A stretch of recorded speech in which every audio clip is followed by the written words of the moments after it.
He had created the Buddha in his mind and manifested it into reality. At first, it was a benevolent being, but over time, it grew more sinister, and soon enough, he had forgotten its face. All he could remember was a monk with a face blurred with malevolence, hunting him. The entity hunted him day and night, wherever he went. The Foundation moved him to another secured location, but it only resulted in more sacrifices. It made its way calmly through the Hall of Fire from the task force. The .50 caliber round staggered it, and followed by an explosive that set off near its foot. When the dust had settled, the monk was nowhere to be found. The task force cheered as they finally eliminated it. But it was only wishful thinking. They heard an evil chant from behind them further down the walkway, and it grew stronger. They turned around and saw the monk was already behind them. Its eyes were filled with wrath and fury as it struck them down with brutal efficiency. The bodies fell. The monk stopped chanting and regained its calm composure. It set its eyes down the hallway and slowly walked over the bodies and spent bullet casings as the alarm blared. Nothing will stop it from reaching its goal. Its creator, its inventor, its father will die tonight. Hello everybody, I'm TheRubber. Today, we bring you SCP Foundation Keter Class Object SCP-1447. SCP-1447-1, also known as Tulpa, is a quasi-physical humanoid entity that resembles an Asian male dressed in traditional Tibetan Buddhist monastic garb. Its face is visually distorted and indistinct, even when viewed on high-speed footage. 1447-1 typically remains in constant motion, frequently in excess of 200 kilometers per hour, for approximately 20 hours a day. During this period, it constantly attacks the interior of its cell. Reinforcing 1447-1's containment unit with hardened steel plating has been successful in reducing the incidence of breaches, but has not proven totally immune to 1447-1's efforts.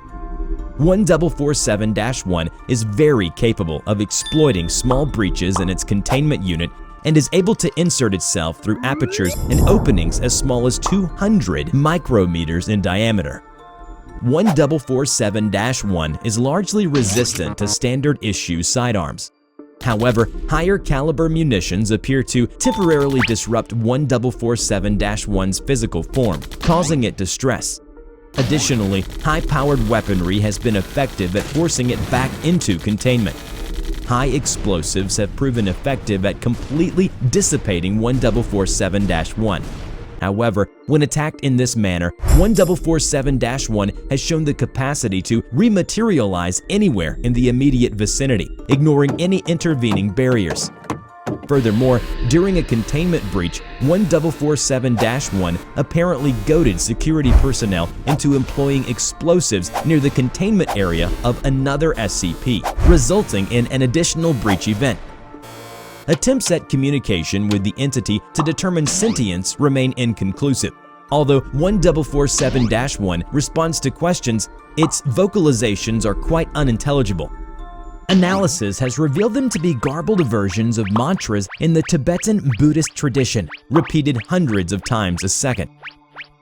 1447-1 is not implacably hostile to human life and remains focused on reaching and killing 1447-2. However, Foundation personnel who attempt to impede its progress are subject to attack. Furthermore, if frustrated in its efforts, it has been observed to become indiscriminately violent. 1447-2 is a Caucasian male in his 50s who claims to be a computer hardware and software entrepreneur. 1447-2 has been unable to explain the continued activity in the public eye of his namesake, a figure who shares SCP-1447-2's alleged identity and life history, but has speculated that he may be an imposter hired by his business associates. His counterpart is to be kept under surveillance by Foundation personnel as another possibility that either 1447-2 or his counterpart is an entity similar to 1447-1. Tell us, what is the nature of your connection to SCP-1447-1? That's what you call the Tulpa, isn't it? That is what we call the entity that has thus far attacked 2 of our facilities in an effort to get to you. I created it. You created 1447-1? Yes. After 85, I resumed my travels in India, in Tibet. I guess I was seeking a spiritual experience. You were a tourist. Yes, of sorts. I found a group of monks in Qinghai who said they would teach me how to create a tulpa. What did you hope to accomplish? I guess I didn't have any ulterior motives. To manifest my thoughts, to impose my will on reality? You couldn't control this tulpa. At first, I could. I wanted to manifest the Buddha. You probably know him as the Fat Buddha, but he wasn't a Buddha. He was a folkloric deity. The monks told me to choose something else, but I became fixated on it. If you don't mind me saying so, footage we have of 1447-1 does not resemble the Fat Buddha. No, over time he changed. He became thinner, meaner looking. Its behavior changed. Yes, I imagined him jolly, like a prankster. He would play practical jokes on me and the other monks, but over time they grew more and more spiteful. What happened? He began to do things like putting pots of scalding hot water over doors. He hid snakes in our sandals, harmless first, then poisonous. I wasn't aware there were venomous snakes in Tibet. There's one, the Fia's viper.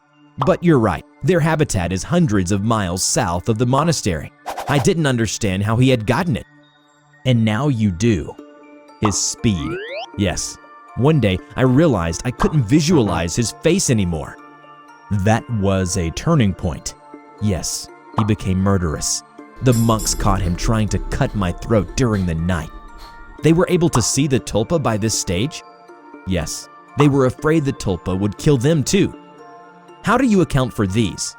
Dr. Rolfus shows SCP-1447-2 a number of recent press cuttings concerning his namesake. I cannot. There is in fact no evidence that left the United States during the period we are discussing. In fact, I have copious evidence that during the time you claim to have been in Tibet, he founded another company. Maybe he hired someone to impersonate me. Rest assured, we'll be keeping both of you under close observation. No, that's not good enough. I want my life back. You don't have the right to detain me here.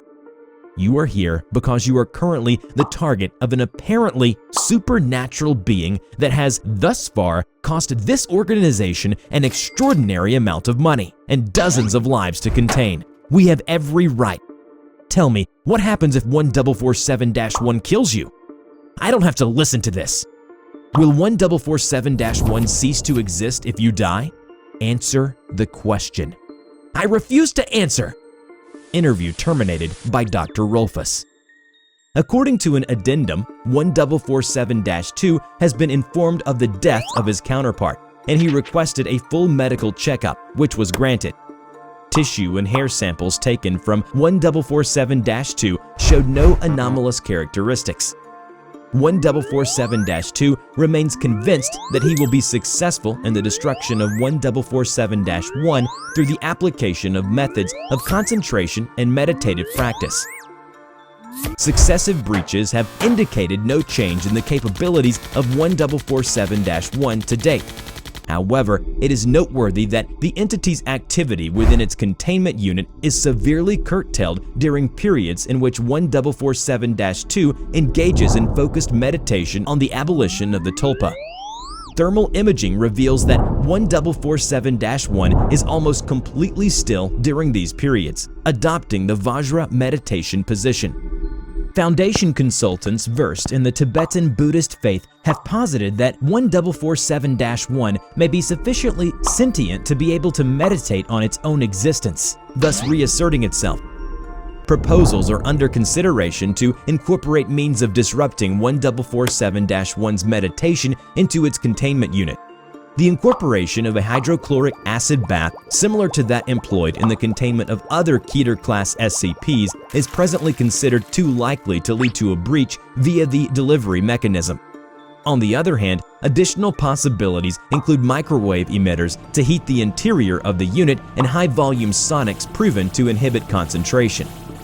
Current theories indicate that the death of 1447-2 at the hands of 1447-1 or otherwise is unlikely to result in the destruction of the Tulpa, given its current level of autonomy. Controlled infliction of pain on 1447-2 shows no corresponding change in behavior on the part of 1447-1. However, 1447-1 is currently containable largely by virtue of the fact that it consistently seeks out and attempts to kill 1447-2. Freed from this compulsion, the entity would become completely unpredictable. For the foreseeable future, containment efforts must focus on further reducing the incidence of breach attempts and minimizing the exposure of other Foundation assets to 1447-1.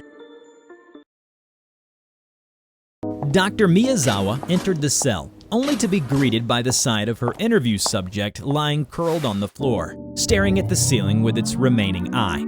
"You're clearly in a state of acute distress. I've been told you've received morphine this morning. Has it helped?" "No." "Okay, on a scale from 1 to 10, how would you describe your pain?" "There is no scale that could possibly capture the pain I feel at this moment." "A 10 then," she said and noted on her report. "You again display unusual calm and clarity, despite your ongoing predicament. There's a separation. I don't know what else to call it. The pain is visceral, nauseating. I'm in unending agony, but it also feels like an out-of-body experience." The subject then started a coughing fit, causing black smoke to emanate from its orifices, both natural ones and ones caused by 7027. "Is Khan on duty?" "Officer Khan? Yes, he is. Why?" "Can you ask him to put a bullet through my head?" Hello everybody, I'm TheRubber. Today, we bring you SCP Foundation Euclid Class Object SCP-7027.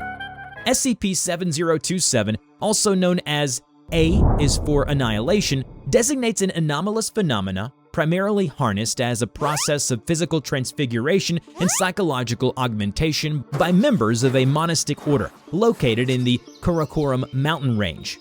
Individuals infected by 7027 are classified as SCP-7027-1. The anomaly initially manifests as a 15 to 25 millimeter diameter black circular dot on the center of an affected individual's forehead. This mark superficially resembles a decorative bindi, but is irremovable unless surgically excised soon after infection. As 7027 progresses, it will consume the face of its host, causing the front of the skull to sink and eventually collapse into an interdeterminately deep void before slowly spreading to the rest of the body. Flesh blackened by 7027 does not reflect light and will, over a period of time, develop holes and fissures that further disfigure 7027-1. And like the aperture that consumed much of the host's head, displays physically impossible interior dimensions. Objects introduced to these voids are ultimately unrecoverable. 7027 created cavities produce a continuous discharge, the emanation visibly behaving in a manner similar to a hot gas or plasma, but appearing almost completely opaque. All efforts to extract a sample have failed, leaving its chemical composition unknown. The Foundation has yet to uncover the exact source of 7027, but physical symptoms of infection follow only after the monks have confined themselves within the walls of the monastery. These interiors are just large enough to allow for meditation and function as a form of sensory deprivation. The monks believe that by immersing themselves in darkness, they allow their bodies to become its host. The Foundation became aware of 7027 in 1956, following reports of unusual disfigurements occurring among members of an isolated Buddhist sect in Tibet. The residents of neighboring villages commonly referred to them as the Empty Ones. Foundation classified them as GOI-0184. They practice an extreme form of asceticism and forbids the use of personal names, depictions of the human form, or even the preservation of its own history. It is believed by members of GOI-0184 that enlightenment can only be achieved through drastic humility.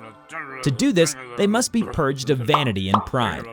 Through 7027, the monks believe they can permanently escape samsara, which is the cycle of life, death and rebirth. Members of GOI 0184 practice ritual self-mortification, believing that pain, humiliation, self-denial, and disfigurement aid in the destruction of ego.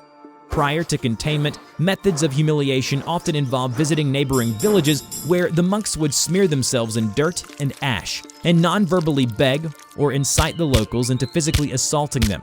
Despite frequent injury and infection, this behavior has never been observed to result in fatalities. The monks of GOI 0184 maintain a vow of silence, making it difficult for the Foundation to gather information about the group via interviews. However, on the 9th of December 1997, a security officer entered the Site 95 infirmary to request medication for what he believed at the time to be a sinus headache. Medical personnel immediately noticed a black spot on his forehead. After a thorough physical examination, determined that the subject was infected by 7027 and exhibited the first visible symptom of SCP-7027-1 transformation. The security guard was classified as anomalous and received the SCP-7027-1 251 designation.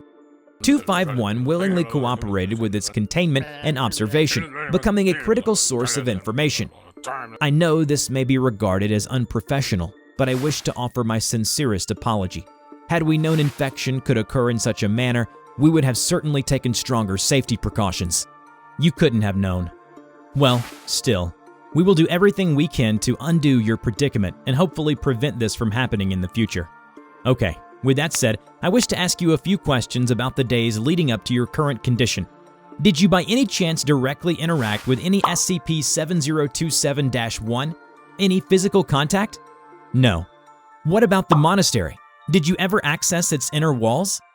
Just routine patrols, never lingered long. Well, how do you feel? You seem rather calm, considering your situation. I don't feel anything. I know I should. I should feel scared, but instead I feel nothing at all. And I should be angry that I can't feel, right? I know what my brain wants. It wants to scream, it wants to rage, but instead, nothing. Just emptiness. It's like trying to locate a word in the dictionary only to find that it's been cut out. Now there's just a hole. By early 1998, 7027 had spread to 251's left eye. It formed a vein that wrapped around the subject's neck and connected to a newly formed black mark located at the cervical region of the spine. 251 will occasionally report headaches before expelling dark smoke and sludge from its mouth. Subject suffered frequent and violent tremors, causing the body to contort unnaturally and for the subject to walk with a stiff, shambling gait.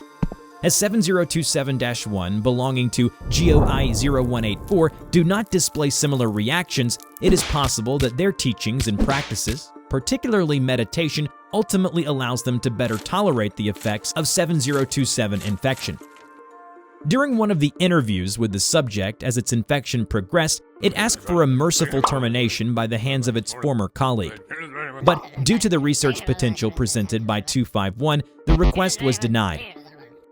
251's transformation displayed significant deviation from other 7027-1 instances, warping the body in conjunction with its increasing number of void pits, each of which steadily grew in circumference at a rate of approximately half an inch per year, and fusing the subject to the containment room floor. By late 2001, 251 lost the ability to see, but retained its mouth and right ear. Hello, it's that time again. How do you feel? Would you kindly describe your recent experiences? The shadows, they won't stop. They reach inside and take, and take, and take. Greedy claws that scrape and tear. I'd bleed for you, but all I have to offer is dust and oil. A part of me is in agony, but that part is falling deeper and deeper. Oh, how afraid he must be. A cool sludge moves beneath my skin. It was always there, as far as I remember. The subject then vomited a black spewage in its hand. Oh no, it came out. How clumsy of me. It then smeared the substance across the floor, where it rapidly evaporated. You mentioned shadows earlier. Do you see something? Because I don't have eyes, you can't just assume that there are skittering shapes in darkness, 100 bodies, each 100 legs. Can you smell my fumes? It's incense. It lingers on my tongue and tastes like forgotten dreams. The subject's speech began to trail off, and before long, it lost consciousness. It would not regain consciousness until 14 days after the interview and was unaware of its last conversation, displaying increased memory loss and confusion. By late 2001, the subject's lower body and left arm coalesced into a shapeless, hardened mound, and its remaining epidermis developed a gray, cracked appearance. Spiraling, round and round, it muttered while expelling black, foul-smelling fume from its orifices. "Do you remember my voice? Do you know who this is? Mommy? It's cold. It's so cold. No, I'm Dr. Miyazawa. Do you remember your name? Tragic. What miserable ingrates we are. The end comes for us all." Suddenly, what remained of the subject's skull caved in, followed by the complete collapse of its body. "Holy, get me out of here and secure the chamber." 251's collapsed body spread across the containment chamber as its void apertures merged to create a single portal, which was designated SCP-7027-2. Unlike other 7027-1, 251 failed to fully annihilate, with its remaining husk forming a 3.2-meter radius ring around the newly manifested anomaly, and rendering 7027-2 permanently fixed for the time being. 7027-2's interior displays properties identical to smaller SCP-7027 created void apertures. Due to 7027-2's size and apparent stability, a probe was sent in. Site-95 did not receive any notable transmissions until 2020. Collected data includes a number of images depicting gold-colored artificial structures which together appeared to form a sprawling metropolis. Further research is pending.